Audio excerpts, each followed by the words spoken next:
कैसे हो छात्रों? उम्मीद करता हूँ कि आप सब मज़े में होंगे और अपनी परीक्षा की तैयारी में व्यस्त होंगे। तो मैं आज आपके लिए लाया हूँ आपके क्लास 10th के इकोनॉमिक्स सब्जेक्ट के चैप्टर 2 के महत्वपूर्ण ऑब्जेक्टिव। जैसे कि आप देख रहे हैं कि जो चैप्टर 2 है वो है मुद्रा, बचत एवं साफ। बच्चों, आप जानते हैं कि मुद्रा क्या है? मुद्रा को ही हम लोग क्या कहते हैं? मनी कहते हैं। ठीक है, तो इसी से संबंधित प्रश्न है। तो ऑब्जेक्टिव प्रश्नों को हम लोग जल्दी जल्दी देखेंगे। ठीक है, तो चलिए शुरू करते हैं। क्वेश्चन नंबर 1 में कहता है विनिमय का सर्वोत्तम माध्यम क्या है? विनिमय का मतलब होता है लेन और देन, यानी किसी वस्तु का आपस में एक्सचेंज करना, आदान प्रदान करना, वो विनिमय कहलाता है। और विनिमय के लिए जो सबसे अच्छा माध्यम है वो क्या है? क्या वस्तु है, चेक है, मुद्रा है, प्रतिज्ञा पत्र है? तो इसका सही उत्तर जो होगा ऑप्शन नंबर सी हो जाएगा, मुद्रा हो जाएगा। चलिए अगला प्रश्न। क्वेश्चन नंबर 2 में कहता है क्रेडिट कार्ड प्रसिद्ध है? पत्र मुद्रा, धात्विक मुद्रा, प्लास्टिक मुद्रा, शाक मुद्रा? इसका सही उत्तर जो होगा ऑप्शन नंबर सी हो जाएगा, प्लास्टिक मुद्रा। चलिए अगला प्रश्न है।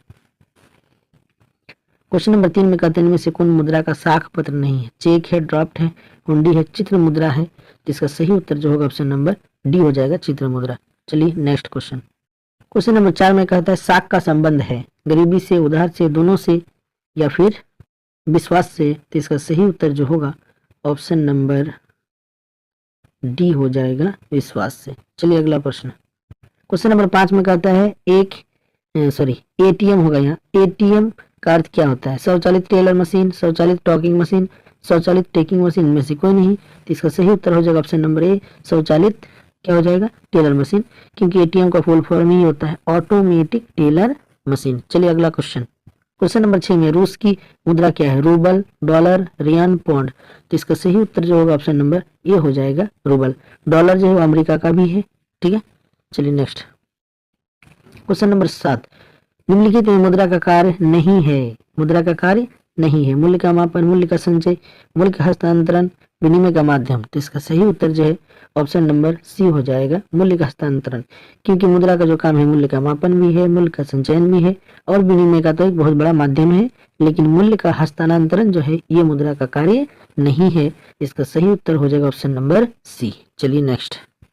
क्वेश्चन नंबर 8 में कहता है प्रारंभिक अवस्था में मनुष्य अपनी आवश्यकताओं की पूर्ति करते थे स्वयं उत्पादन करके, वस्तुओं के आदान प्रदान से, मुद्रा से, या इसका ऑप्शन होगा इनमें से कोई नहीं।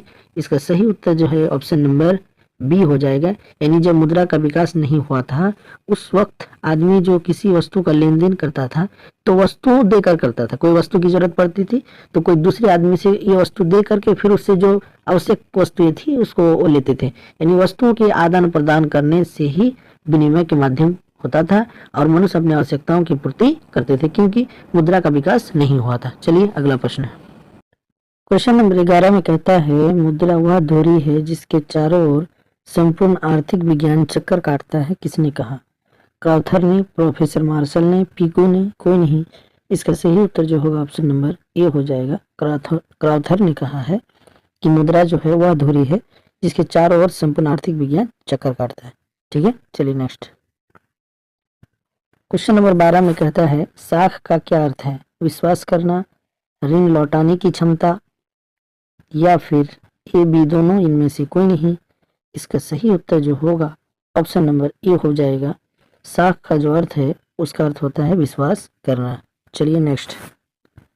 क्वेश्चन नंबर 13 में है कि मुद्रा के कार्य हैं मापन, संचय, भुगतान? इनमें से सभी। इसका सही उत्तर जो होगा ऑप्शन नंबर डी होगा, इनमें से सभी। तो मुद्रा के 4 काम है महान। मुद्रा के 4 काम है महान। क्या क्या? तो मापन, माध्यम, संचय और भुगतान। याद रखिएगा, मुद्रा के हैं 4 काम महान, मापन, माध्यम, संचय और भुगतान। ठीक है, चलिए नेक्स्ट क्वेश्चन। क्वेश्चन नंबर 15 में है मुद्रा वह धुरी है जिसके चारों ओर अर्थ विज्ञान ममता है। यह किस अर्थशास्त्री का कथन है? अर्थशास्त्री का कथन है, पिग का, क्राउथर का, मार्शल का, रॉबर्टसन का? इसका सही उत्तर जो होगा ऑप्शन नंबर सी हो जाएगा, मार्शल का। चलिए नेक्स्ट क्वेश्चन। क्वेश्चन नंबर 16 में कहता है मुद्रा का प्राचीनतम रूप क्या है? प्राचीनतम का मतलब सबसे पुराना रूप। धातु मुद्रा, सिक्के, वस्तु मुद्रा, या फिर पत्र मुद्रा? इसका सही उत्तर जो होगा ऑप्शन नंबर सी, वस्तु मुद्रा। चलिए नेक्स्ट क्वेश्चन। क्वेश्चन नंबर 17 में है, विनिमय की प्रारंभिक अवस्था में मनुष्य का व्यापार किस पर आधारित था, यानी मनुष्य किस पर व्यापार करते थे? वस्तु विनिमय पर, मौद्रिक विनिमय पर, ए बी दोनों, इनमें से कोई नहीं। तो इसका सही उत्तर जो होगा ऑप्शन नंबर ए हो जाएगा, वस्तु विनिमय पर। जब से मुद्रा का विकास हुआ तो अब विनिमय का सबसे अच्छा माध्यम क्या हो गया? मुद्रा हो गया। ठीक है, चलिए नेक्स्ट क्वेश्चन। क्वेश्चन नंबर 18 में है, क्वेश्चन नंबर 18 में मुद्रा वह है जो मुद्रा का कार्य करती है। यह परिभाषा किसने दी? मार्शल ने, रॉबर्टसन ने, हार्टले विड्स ने या सेलिगमैन ने? इसका सही उत्तर जो होगा ऑप्शन नंबर सी हो जाएगा, हार्टले विदर्स ने। ठीक है, चलिए नेक्स्ट। क्वेश्चन नंबर 19 में कहता है, साख का प्रयोग होता है उपभोग के लिए, विनियोग के लिए, ए एवं बी दोनों, इनमें से कोई नहीं। इसका सही उत्तर जो होगा ऑप्शन नंबर सी हो जाएगा, उपभोग और विनियोग के लिए। चलिए नेक्स्ट। क्वेश्चन नंबर 20 में कहता है, व्यावसायिक बैंकों द्वारा दिए जाने वाले ऋण को कहते हैं साख मुद्रा, बैंक मुद्रा, CAB एवं दोनों, इनमें से कोई नहीं। इसका सही उत्तर जो होगा ऑप्शन नंबर सी हो जाएगा, बैंक मुद्रा, और आपका हो जाएगा साख मुद्रा। चलिए नेक्स्ट। क्वेश्चन नंबर 21, मुद्रा की वैधानिक परिभाषा किसने दी? प्रोफेसर मार्शल, प्रोपिगो, रॉबर्टसन ने, प्रोफेसर नैप ने? इसका सही उत्तर होगा option number D, professor nap ने। क्वेश्चन नंबर 23, वस्तु विनिमय प्रणाली की मुख्य कठिनाई थी मूल्य मापन की कठिनाई, आवश्यकताओं के दोहरे संयोग का अभाव, ए एवं बी दोनों, इनमें से कोई नहीं। तो इसका सही उत्तर होगा ऑप्शन नंबर सी, वस्तु विनिमय प्रणाली की जो है मुख्य कठिनाई ये आपका दोनों था, क्योंकि वस्तु विनिमय प्रणाली में जैसे एक गाय है तो गाय के बदले में कितनी बकरियां दी जाए तो ये समस्या होती थी, या फिर घी के बदले में कितना चावल दिया जाए ये समस्या होती थी। ठीक है, तो वस्तु विनिमय प्रणाली की मुख्य कठिनाइयां है। चलिए नेक्स्ट क्वेश्चन। क्वेश्चन नंबर 25, मुद्रा का प्राथमिक कार्य कौन सा है? मूल्य का संचय, विलंबित भुगतान का मान, मूल्य का हस्तांतरण, विनिमय का माध्यम? तो इसका सही उत्तर होगा ऑप्शन नंबर डी, विनिमय का माध्यम।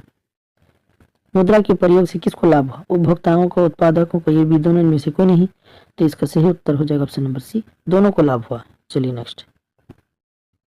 क्वेश्चन नंबर 31, बचत को प्रभावित करने वाला प्रमुख तत्व? बचत की क्षमता, बचत की इच्छा, बचत की सुविधाएं, इनमें से तीनों ही। तो सही उत्तर होगा ऑप्शन नंबर डी, इनमें से तीनों ही। ठीक है, चलिए नेक्स्ट। मुद्रा के प्रयोग से किसको प्रोत्साहन मिला है? बचत को, पूंजी निर्माण, ऋणों का लेन देन, इनमें से तीनों। इसका सही उत्तर होगा ऑप्शन नंबर डी।